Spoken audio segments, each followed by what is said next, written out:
Hi everyone, welcome to Pearl's Kitchen.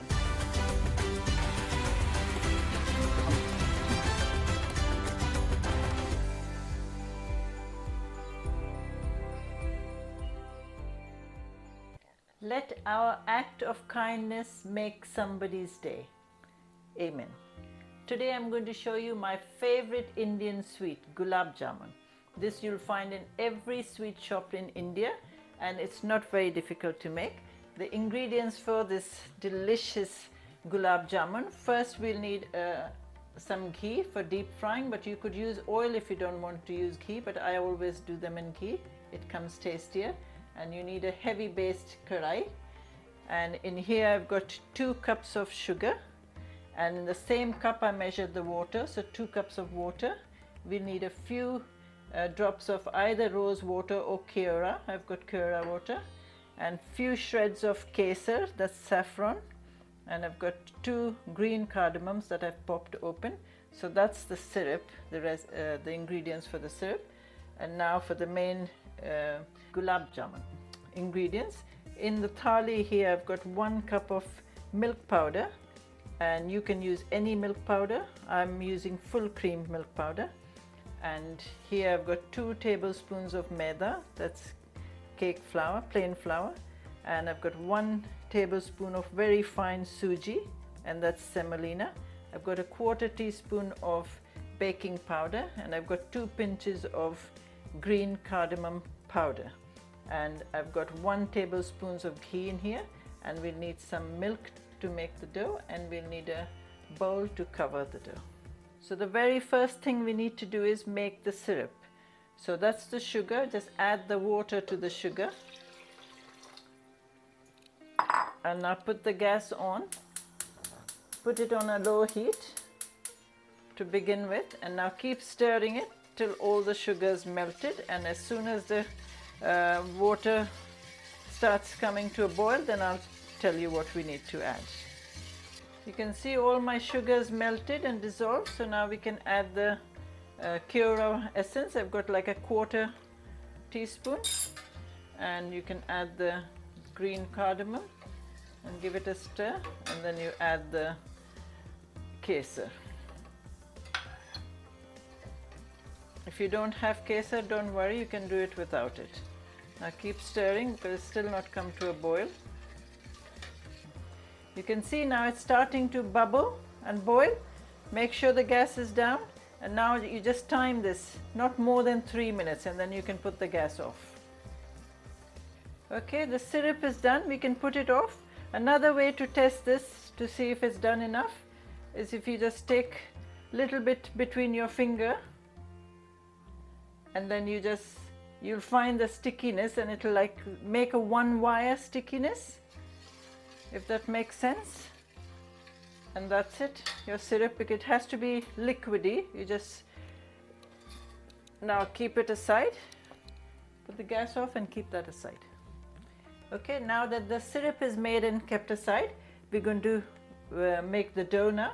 So take the milk powder that's already in here, and we start adding all the other ingredients in here. The flour, keep mixing it, and then the suji, the semolina, mix that, basically everything. Make sure it's all mixed with your hand. Don't forget the ghee, the 1 tablespoon of ghee. Shouldn't be fully melted, just soft. Mix that in there.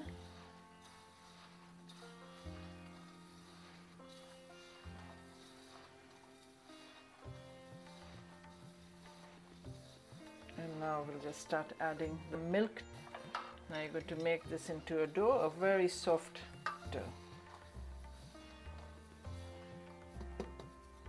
So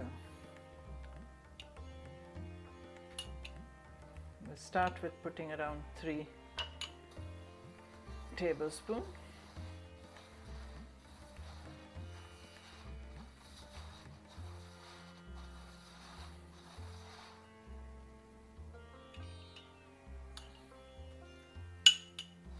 Then I put 5.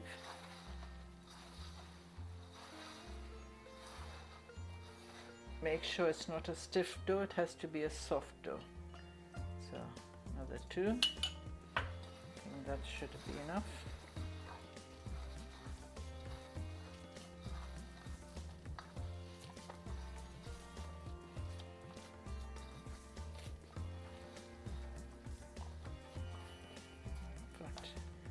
Put another one.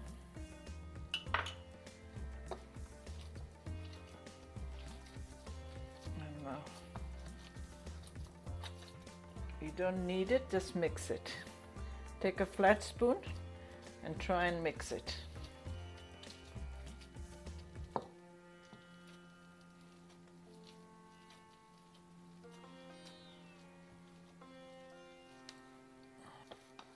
Just mix it together. It will be a bit sticky, so don't worry about it.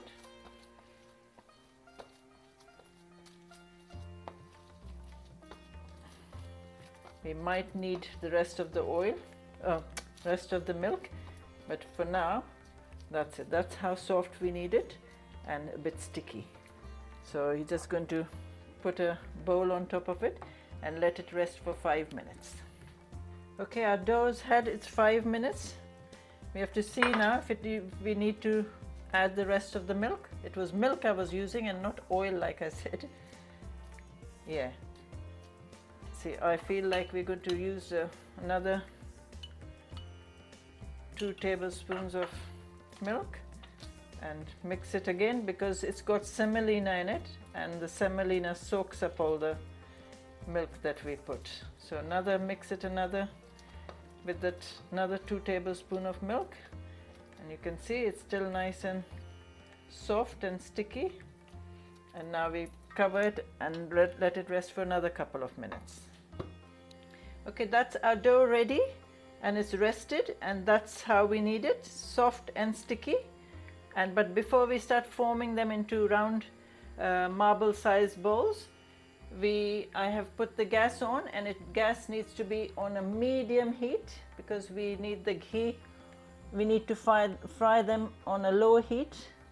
So yeah, that's perfect. So while that's heating up the oil, we'll start to take some ghee on your hands and then just break a little.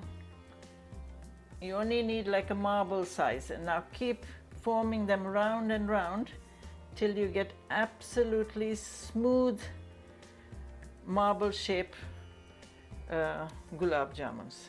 Not a single crack on it. Keep going round and round, and then I put some ghee on this tray, and then again, don't worry, they look small, but once they're cooked they'll double in size. Keep going. Look at it. Perfect.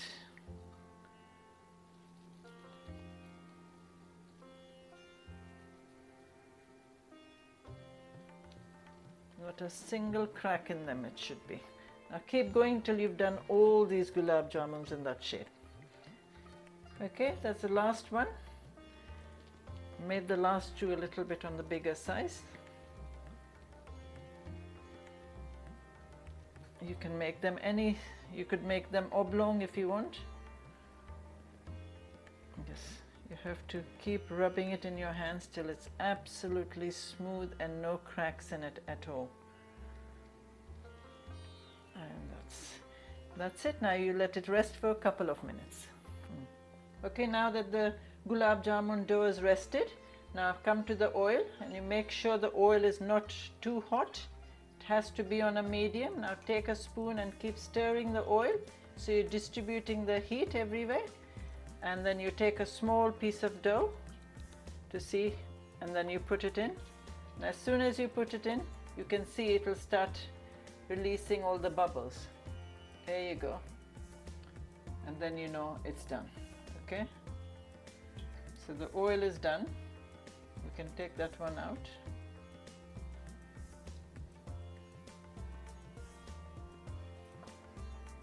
Okay, hang on. Take it out with a proper spoon. Okay, so definitely remember it needs a medium heat. So now we start adding all these gulab jamuns while we are still stirring the oil. Okay, so keep stirring it with one hand and make sure you don't touch the gulab jamun with the spoon. Just keep stirring the oil.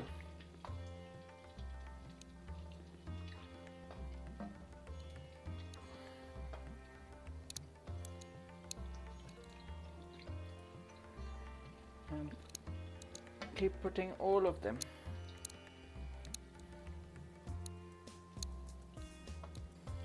Okay, now that all the gulab jamun are in the oil, just keep stirring the oil. And now this will take a bit of a time till you get golden, till it gets golden, but keep stirring the oil, okay? And you'll see when the whole gulab jamun starts to get golden everywhere. Try not to touch the gulab jamun, just keep stirring the oil. Okay, you can see the gulab jamuns are starting to get slightly golden. There's still a long way to go, but gently turn them over all around till they get golden all around. This will take another 3 to 4 minutes. You can see the gulab jamuns are getting nice and golden, even more golden now, and just keep turning them. Sometimes if you don't stir the oil enough, look at this one, that's a double gulab jamun. Doesn't matter, you just get a double gulab jamun to eat. Keep turning. See, that's the color we need. If you want it a little bit darker, because some people like it very dark brown. And while this was cooking, I've put the syrup on the gas on a very low heat, because we need the syrup to just warm up, just in case it's cooled down, because these will go straight into the syrup now. And then once it goes into the syrup, it swells up even more.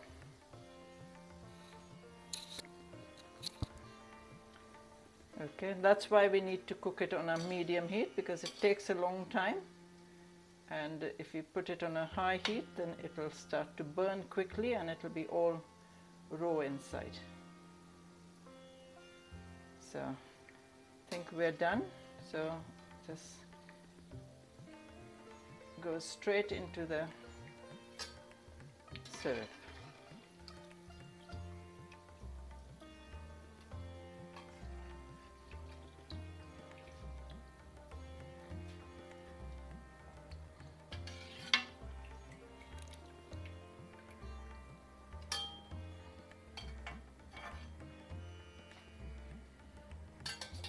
And now you just take a spoon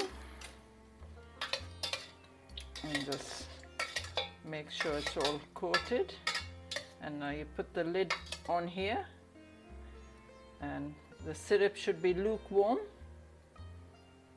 And now these gulab jamuns should rest in the syrup for at least 15 to 20 minutes. That's your gulab jamun been resting in the syrup. That's how it should. You can see it's changed in size, and they actually smell really, really delicious, just like you would get them in the shop. And like I said, you can make them any shape or sizes. And now we can just dish this out in any bowl that you want to serve it in. There you go, all your gulab jamuns ready. You can dish it out into a bowl, and this is optional. If you want to garnish it with almonds or pistachio, just put a few pistachio on top of the gulab jamuns before it goes onto the table. I'm telling you, this is so easy to make and so delicious. You find this in so many shops in India. Now, doesn't that look beautiful? So don't forget to write on your comments, what do you think of my gulab jamuns, This is really one of my favorite Indian dessert. So I'm going to go and enjoy this while they're nice and warm. Don't forget to share my link with your family and friends, and I shall see you next time with some more delicious cooking.